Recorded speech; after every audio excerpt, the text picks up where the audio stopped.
গরুর গোশত খাওয়া হালাল, মুরগির গোশত খাওয়া হালাল, কারণে হালাল খাওয়ার জন্য কোরআন বলেছে।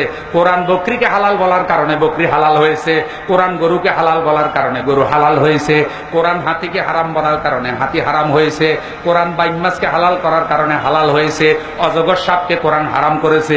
তাই অজগর সাপ যদিও বাইনের থেকে বড়, বাজি করে খাওয়া জায়েজ নাই, কারণ কোরআন সেটাকে হারাম বলেছে। কোরআন মদকে হারাম করেছে কারণে মদ হারাম হয়েছে, কোরআন দুধকে হালাল করেছে কারণে দুধ হালাল হয়েছে, কোরআন ঘুষকে হারাম করেছে কারণে ঘুষ হারাম হয়েছে, কোরআন বেতনকে হালাল করেছে কারণে পারিশ্রমিক বেতন হালাল হয়েছে, কোরআন সুদকে হারাম করেছে এ কারণে সুদ হারাম হয়েছে। ও বন্ধু, যারা কোরআনের আইন কানুন মানে না, তারা কোরআনের হারামকে সমাজে রাষ্ট্রে হারাম করতে রাজি হয় না। তারা কি ইমানদার না মুনাফিক? ভাই, আপনাদের এলাকায় সন্তান আদি হয় না হওয়া বন্ধ হয়ে গেছে? বিয়া দিয়াও হয়, বিয়া ছাড়াও সন্তান আদি হওয়ার জন্য যেই কাজ বিবাহ কইরা করলেও সন্তান হবে, বিয়া ছাড়া করলে মনে হয় সন্তান হবে না? হবে।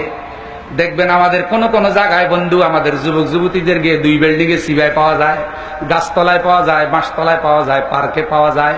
কারো বাপের সাহস নাই জিজ্ঞাসা করবে বিয়ে করছো কিনা, কারণ এই কথা জিজ্ঞাসা করলে আপনাকে বলবে এটা মৌলবাদী, আমাদের মুক্ত বুদ্ধি চর্চার মধ্যে বাধা দেয়। কিন্তু আপনারা বলেন বন্ধু, কোন মুসলমান যুবক যুবতী বিবাহ ছাড়া কখনো ওটা করতে পারে? বুঝে নাই? আচ্ছা, বিবাহ করে যদি সন্তান জন্ম দেয় এটাকে বলে বৈধ সন্তান, আর বিবাহ ছাড়া সন্তান হইলে ওটারে কি কয়? অবৈধ হয় না। এবার আমার জবাব দেন, কোরআন হাদিস অনুযায়ী জন্ম না হইলে সন্তান যদি অবৈধ হয়ে যায়, জিন্দিগির যে আইন কানুন গুলো কোরআন হাদিস অনুযায়ী হয় না, সে আইনগুলো কোরআন অনুযায়ী অবৈধ হয়ে যায়। ওই আইন কানুন দিয়ে কখনো মানব জাতির সমস্যার সমাধান হতে পারে না। কোরআন যে আইনকে বৈধ বলবে সে বৈধ, কোরআন যে গঠনতন্ত্রকে বৈধ বলবে সেটা বৈধ গঠনতন্ত্র।